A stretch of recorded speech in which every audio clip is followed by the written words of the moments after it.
I guess what's the mood coming out of the Oklahoma State game and going into Kansas State? How important is this game for kind of where you want to go this season?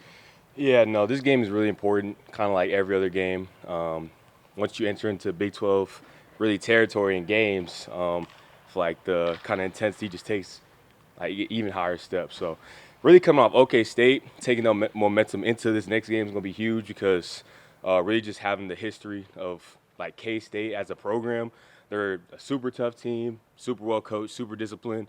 Really just like their whole team is all about toughness, physicality. So really trying to match that and then go beyond that would be the main thing. So really taking all that into account and just getting out there with a dub.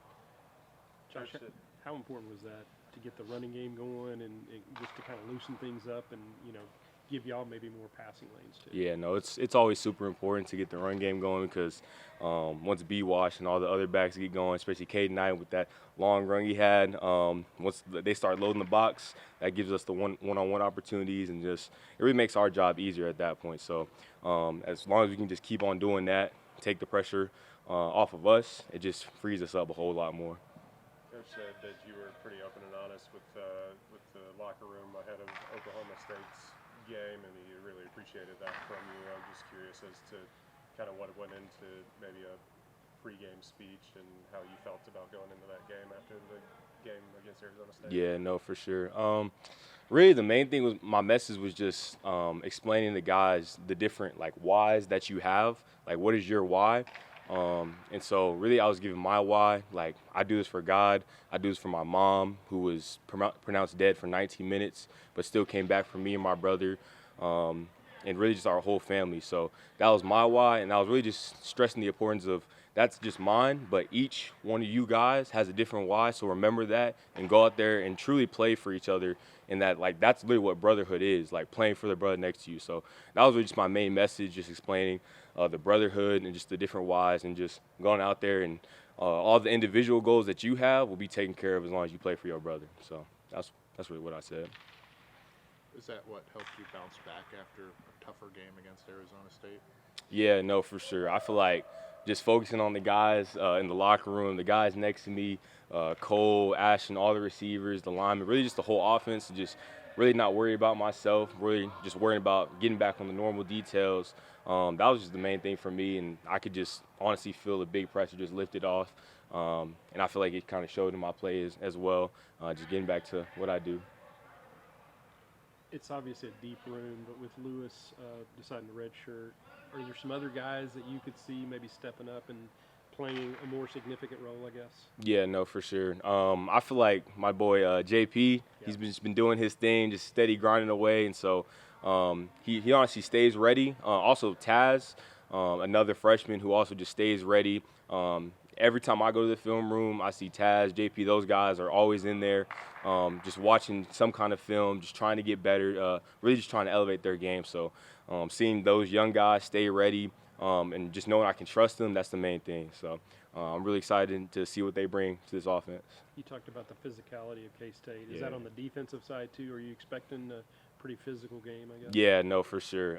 Really just even going back to just 2021, 2022, all the other years we played them, they've always been a physical team. That's really that's their main goal, is to just try to out-physical you, wear you down, just really make you mess up, if anything. So the main thing is just bring it right back to them, just stay on top of our details and execute at a high level.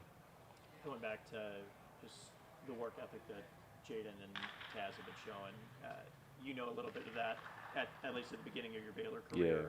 Yeah. How do you see yourself in them at this early stage in their career, and what have you kind of given to them advice-wise throughout this?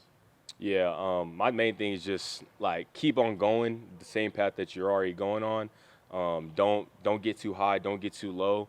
So let's say you put in work one day and then you feel kind of like a little comfortable feeling come on, like ignore that distraction, ignore the noise, just keep on grinding, and then that will prepare you for whenever your time is called, because you never know what's gonna happen on the field. Some freak whatever accident can happen, like you never know, like truly. So whenever that moment does come, like you've already practiced it 1,000 times. You just go out there and ball and just having fun at that point. How much of a focus has it been playing at home, getting a win at home, doing things at McLean Stadium. Like, is that another thing that the team has been talking about going into this game? Yeah, no, for sure. That's definitely been a point of emphasis this week. Really just bringing that energy, really just back to McLean. Like, that's the main thing. Like, we're handling our business on the road, but it's about executing, being physical, and just taking care of business at home, because that's the main thing. That's what fans want to see. Like, this is our home territory. Fans want to come home and be like, oh yeah, it's Baylor. Like, we're gonna get a win. You know what I'm saying? So that's the main focus, is getting taking it game by game, but specifically to getting this dub at home. Was Sawyer maybe in a different zone than he had been before? I mean, or does anything he do surprise you, I guess? I wouldn't say it surprised me. I feel like he's really just the same consistent guy, day in, day out. No matter what opponent we're playing, he's going to put in the same preparation, same work. Really, like I said, he's always up here. Every time I drive up here, I see his car. He's watching film, getting treatment, doing really all the extra stuff. So whenever it comes to him, just going out there and just being him, like, I'm not really surprised at this point. How is the proficiency of the tight ends, especially maybe even in the red zone, open things up for y'all on the outside?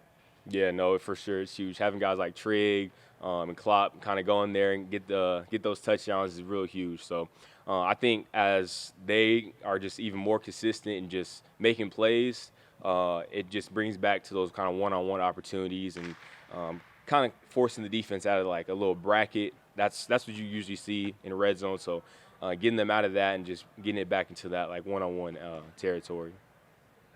We're one of the best teams in the nation in yards after catch. How much of a emphasis is that for you and really the pass catchers overall? And what is it about that group that kind of allows you to succeed in that area? Yeah, no, for sure. I feel like a lot of that is just honestly gifted talent.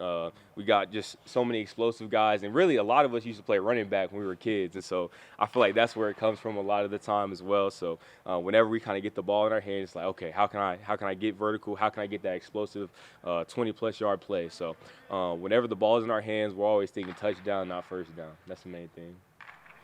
Mike, I guess just kind of attitude coming in, coming back home, got a big road win. What's the attitude going into this one? This week I feel like we need to prove that we can play good at McLean and that we can come in and defend our stadium and just put a show on for our fans.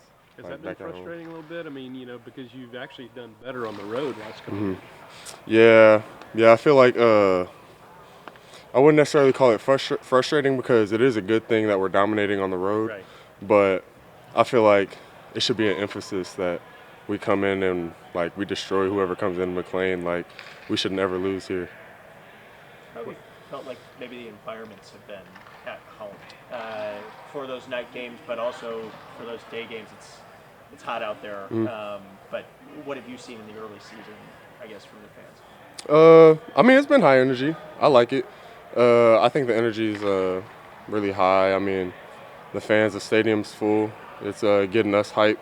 It's getting us going. So, I mean, I think it's good. The energy's good. What do you see from Kansas State? Obviously, they can run the ball pretty well. What do you expect from them? Just physicality. Always just people doing their job. I feel like is what Kansas State really is. So I feel like we just need to come in and execute and just really be in our P's and Q's, and we'll be fine. Coach Aranda talked about it. I mean, Avery Johnson seemed like the first few weeks didn't run as much. He was intentional about running this last week. How prepared do you need to be to face that kind of quarterback? Oh, yeah, we really need to be prepared. And I feel like, going against SMU, we went against Auburn, we have the experience behind our backs. Like, we've gone against quarterbacks who I feel like run the ball better than him. And I feel like that will aid us going into this game. So I feel like we know what to expect, I feel like. Has the preparation for the defense changed at all this season? Like, is it more simple? Has Coach Aranda simplified the defense at all as you kind of get further into the season? No, I wouldn't really say he simplified it because I feel like our defense is we have a very smart defense and people who want to get in the film room and want to learn and know what they're doing really. So I don't feel like he really simplified it. I feel like people are really just bought into the team and want to go. Mike, after that first half, how important it was for the defense to kind of bounce back and really play well? I mean, I think you shut them down to less than 100 yards second half. Yeah, I feel like it was really needed. That first half just wasn't the standard, wasn't what we are, and that second half is what we are, what we put on display, and we need to go into Kansas State doing exactly what that second half was. We hear it all the time about complementary football, but that's been kind of the theme these past couple of weeks is trying to get that. How do you go about that? How has that focus kind of shifted into this week? I feel like we just haven't put together all three sides of the ball consistently. Like, the defense goes out there, gets a 3-and-out stop. The special teams, we need to go out there, we need to put the offense in great field position, and then they need to go out and they need to score. And then we just need to keep repeating that. We haven't been able to repeat that and keep the momentum on our side. So I feel like once we're able to do that is when we're going to really steamroll people and show the world Baylor football. Maybe you don't want to give it away, but how have halftime adjustments worked in the locker room? I mean, how much time do you have to go in there and actually go over what y'all need to adjust? Like, what's the message like when you go into the locker room after having the first half that you did against Oklahoma State? I feel like it was pretty similar to like all of our half times. You know, Coach Aranda and Coach Powell and all of them, they're smart. So they're gonna notice the keys, and I feel like every halftime they come in and it's like we're more prepared going into the second half just because they're giving us the keys and they're giving us that, and just off the things they're noticing just in that first half, we're able to go into the second half more prepared and just ready to trigger that much faster and react to things that much faster and make plays instead of like being got and having just bad happen. You already asked about the second half against Oklahoma State. Can that maybe be a turning point? You know, can you feel like that's a moment where this defense has maybe turned a corner? I feel like I would say yeah, but I also feel like it's always been in us. Like, we've always been this defense that is that good and that should shut people out.